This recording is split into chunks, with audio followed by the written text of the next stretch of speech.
Maraming salamat po sa pag-order mga teachers. Very appreciate po ni Kuya Wems. A day my life as a feeling vlogger ng taga Malusu. For today's video mga lasa, we are going to admin of Furigay. So dadaanan natin yung mga putik na ano. Syempre yung canals, so kasi nag-ulan dito sa amin guys, sobrang lakas mga lasa yung ulan dito sa amin, kaya so nag-order pala si Ma'am Sharipa, yung advisor namin. So thank you so much ma'am, very appreciate talaga ni Kuya Wems.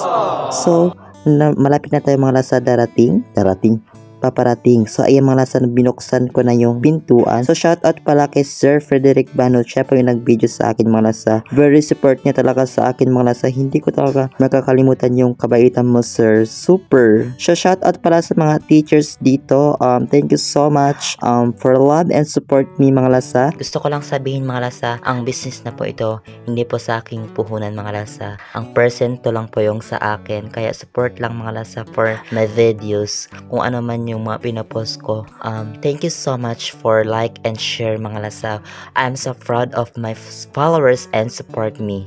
So habang kami nagkukwentuhan kay Sir Haber ng aking business, sabi ko sa kanya, hindi po sa akin yung puhunan or may-ari. Ang akin lang po yan sir, percento lang po yan sa akin, kaya support lang mga lasa. So binera na tayo ni ma'am. So ang kanyang in-order po mga lasa, dalawang macaroni at saka isang spaghetti. So ayun naman si sir ay nagmodel-model siya, sabi niya sa akin, parang masarap man to. Sabi ko sa kanya, yes, of course.